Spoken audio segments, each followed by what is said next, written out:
Mesdames, Messieurs, bonjour. C'est avec beaucoup de plaisir que nous vous retrouvons encore ce jour pour une autre édition de Bas les Masques. Bas les Masques, or Unveiling the Truth. This is a radio program broadcast on CRTV Marwa that gives some of the real faces of the war against terrorism that is currently rocking the northern part of Cameroon. Musa Marandata, a journalist and head of the radio station, has made this her drive. This radio show is produced and run on the radio station that she manages and handles different faces of different topics. Ce que nous faisons, nous donnons l'information. Il y a eu attaque, il y a eu attentat à tel endroit, il y a des morts. Des informations plus approfondies vont suivre. Les chiffres ne sont pas toujours avérés. Vous voyez, sous le coup de l'émotion, les gens peuvent vous dire il y a eu 100 morts. Alors que lorsque vous recoupez, vous vous rendez compte qu'il y a 5 morts. Vous voyez le gap. Donc il ne faut pas se précipiter non plus. C'est ce que nous faisons. On the local, national and international scene, terrorism remains a major concern, especially with the terrorist group Boko Haram still very active in the area. Its deadly abuse continuing to weigh on the fragile socio-economic tissue of the population of the shores of Nigeria, Cameroon and the other neighboring countries, spraying refugee camps on its path. Describing the war and how it is evolving, giving more voice to the distressed and displaced refugee women, Musa Marandata constantly dips into their stories to feed her station. Il n'y a pas d'heure, hein? Il n'y a pas d'heure. Il n'y a pas d'heure. Donc, chaque fois qu'on a une information, on se déporte sur le terrain, on ne regarde pas l'heure qu'il est. Le premier réflexe pour moi, c'est de me déporter sur les lieux. Je n'attends pas que les autres soient là. J'avance déjà et sur le terrain, je peux les appeler pour voir à quel niveau ils sont, afin que nous puissions déjà avoir les premières informations. Parce que c'est une denrée périssable. Zamai, one of the camps where internally displaced persons fleeing the aggressions of terrorists have found a home. Contrary to the other refugee camps, like the much popular Minawawu refugee camp, life here offers much less comfort. Les filles et les femmes du Grand Nord Cameroun sont en train de payer un lourd tribut à cette guerre que nous faisons, à cette guerre que nous a imposée Boko Haram. Parce que vous voyez, elles sont un peu stigmatisées parce que les kamikazes, dans 90% des cas, sont des femmes.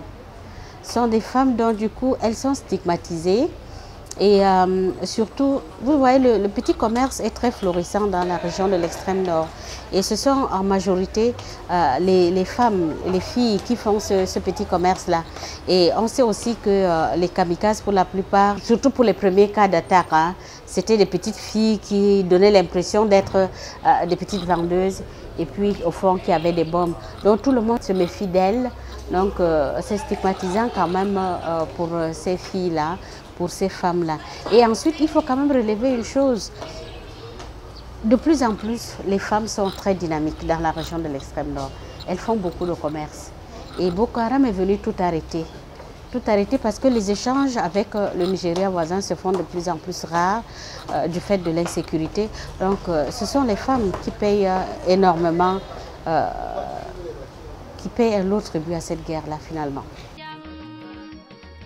The grief is perceptible.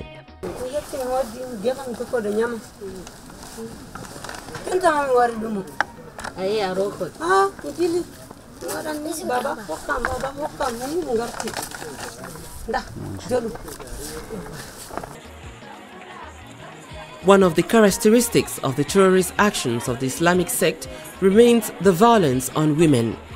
Across northern Cameroon and neighboring countries, data from the United Nations Children's Agency say 44 children are said to have been used in suicide attacks in 2015, 3/4 of them girls. Last year, children were used in half the attacks in Cameroon. Across the region, almost 1.3 million children have been displaced. About 1,800 schools are closed because they have been damaged, looted, burnt down, or are being used as shelters by displaced people. And more than 5,000 children are unaccompanied or have been separated from their parents. The use of some of these girls as suicide bombers is added to their constant kidnapping, very often for early marriages. Des filles qui sont issues des familles de déplacés, vous savez qu'avec le conflit, des gens sont obligés de quitter leur localité de résidence habituelle pour aller chercher sécurité ailleurs. Et lorsqu'elles se déplacent, elles partent avec enfants, filles et garçons.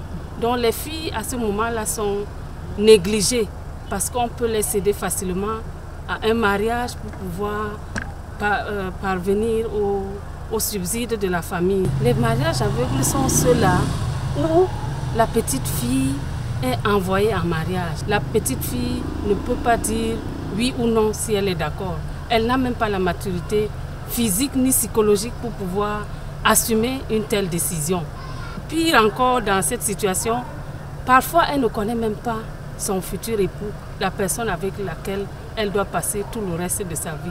C'est là donc la qualification du mariage aveugle, le fait de privilégier le garçon à la fille. Parce que dans une famille, lorsqu'il y a naissance, les félicitations que vous recevez par rapport au sexe de l'enfant sont différées. Si on annonce que l'enfant qui vient de naître est de sexe féminin, à peine si la joie est perceptible.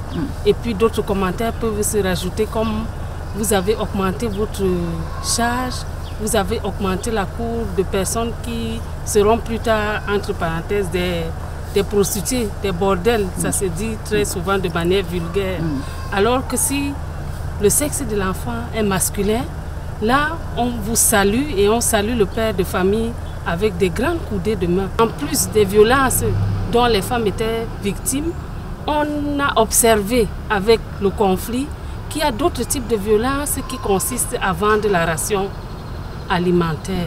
C'est-à-dire que lorsque les personnes qui sont dans ces situations-là reçoivent des cartes de denrées et que c'est la femme qui détient cette carte-là, lorsqu'elle va chercher de l'alimentation pour toute la famille, son mari prend sur lui le droit d'user de cette nourriture qui devrait servir à la famille pour faire du chantage là-dessus. Et si elle ne marche pas comme il veut, il peut user, abuser et faire des violences sur elle, soit vendre complètement la ration pour affamer la famille et obliger la femme à marcher comme elle est. L'impact des actions de la femme journaliste et de la chef de station que nous connaissons très bien ne sont pas faciles à tout énumérer. C'est tellement énorme et nombreux qu'on prendrait des mois pour pouvoir tout lister. Parce qu'on a vu et entendu et écouté Madame la directrice de la station faire des reportages dans des endroits où il n'était pas évident que des gens s'y rendent. Lorsque nous passons même dans la ville, les gens reconnaissent nos voix. The management of the war on Boko Haram by the regional representation of the Cameroon Radio Television constitutes an opportunity for the Chief of Station, Musa Marandata, to rub shoulders with and take to task high-profile administrators and policymakers. Within the coalition against Boko Haram, Musa Marandata works for a more credible media environment. Sa détermination, son courage, c'est tel qu'elle brave tous ces obstacles pour venir vers l'information et pouvoir recouper à la base et donner l'information à la fin. Nous apprécions son sang-froid, son savoir-faire, son professionnalisme dans l'analyse des faits pour pouvoir donc informer sa hiérarchie. Sa collaboration ne nous a jamais fait défaut. En tant que femme, elle est mère de ménage, mais laissez-moi vous dire que c'est une main de fer dans un gant de vélo. Nous l'avons accosté et nous savons de quoi nous parlons. S'il s'agit de mettre tout le monde au pas, elle n'hésite pas. Et les journalistes savent de quoi je parle. Quand elle préside ces réunions et tout, même une mouche ne peut pas passer. Parfois, les autorités administratives estiment qu'on ne doit pas tout dire. On ne doit pas tout dire. Parfois, ils nous disent, mais attendez, ça c'était une attaque mineure. Est-ce qu'on a besoin de médiatiser tout ça? Vous savez, quand vous médiatisez ce genre de petites situations, entre guillemets, ça sème la panique. Mais nous avons une autre responsabilité, c'est porter à la connaissance du public tout ce qui se passe. Il n'y a pas de petites attaques. Les premières attaques, ils avaient tendance à nous dire qu'est-ce qu'une femme vient chercher au beau milieu de la nuit, hein, dans un milieu comme celui-ci, ce n'est pas le vôtre, madame. Et c'est à ce moment-là seulement que je commence à prendre conscience de ce que je suis une femme. Parce que ma réaction, c'est la réaction d'un reporter, c'est la réaction d'un responsable. Donc je leur dis, ben, moi je suis là en ma qualité de journaliste, en ma qualité de responsable des médias dans la région. Donc oubliez le fait que je sois une femme. Donnez-moi l'information, c'est tout ce qui m'intéresse et pas autre chose. Musa Marandata, the fearless media woman who has gradually made a name that is known and respected in the area. A reporter, a producer, and now the leader of an important branch of the Cameroon Radio Television, CRTV Marwa, Musa has over time earned the respect and trust of her environment, an environment that continues to challenge her. She has been appointed there when we have to face these Boko Haram abuses. This was something very new for all of us as journalists in Cameroon. The way she handled it for me was very good because as a woman, as a journalist, and as somebody who was coming from that area, it was not easy for her going on the field to look at all those bad images. There is blood everywhere. When these Boko Haram abuses occur, you cannot simply look at those images. You know, she's working in a very difficult area. Many religions there, and she has to do with the cultural means of the region as a woman and as a journalist. She goes beyond gender barrier to give equal opportunity to everybody. And this is how when I arrived in Marwa in July 2015, we had a series of explosions in Marwa and other parts of the far north region. She did not say I was a woman to keep me behind. She said, go, go. And I had one of the most challenging experiences in my career to go to the war front, to cover explosions, to go so close to terrorist groups. Elle ne travaille pas avec des individus, mais avec des compétences, ce qui fait que vous avez beau avoir 10 ans d'années de service, mais elle prendra toujours celui-là qui peut le mieux, c'est-à-dire refléter ses attentes professionnelles.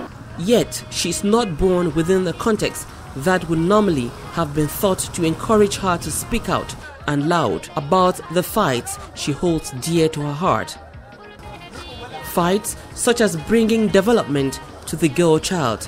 Je suis plutôt bien acceptée, contrairement à ce que les gens pourraient se dire. Je suis plutôt bien acceptée. C'est vrai qu'au départ, je faisais l'objet d'une curiosité. Donc c'était un phénomène nouveau. Mais là maintenant, ça va, il n'y a pas de souci. C'est vrai que bon, certains hommes, certaines autorités masculines n'ont pas toujours intégré ça. Vous côtoyez les gens tous les jours, mais lorsqu'ils vous écrivent, ils écrivent monsieur. Le réflexe est là, parce que dans leur tête, ils n'ont pas encore intégré qu'une femme puisse occuper cette fonction-là. The far north of Cameroon is considered by many, rightly or wrongly, as a place where a girl is least likely to follow her heart's desire. To better highlight the challenges of girls and women like herself and to call for the respect of their rights, Musa Marandata uses the full weight of her voice and her person. Il y a une dizaine d'années, le défi c'était scolariser la jeune fille. Aujourd'hui, le défi c'est la maintenir même à l'école. Parce que lorsqu'on part de la maternelle jusqu'à la fin du cycle primaire, et même jusqu'au niveau 4e, 3e, les filles sont plus nombreuses que les garçons. Mais lorsqu'on arrive au niveau de la fin du premier cycle, elles sont peu nombreuses parce qu'envoyées précipitamment en mariage. Donc le grand défi, c'est qu'on puisse les maintenir à l'école. Et à la fin qu'elles puissent se former. When a war hits, like the ongoing war against terrorism that has forced many persons away from home, its multifaceted effects affect mostly women and children. but the necessary commitment to help and relieve pain from different quarters remain low.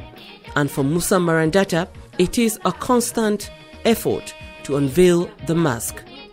Ballet mask.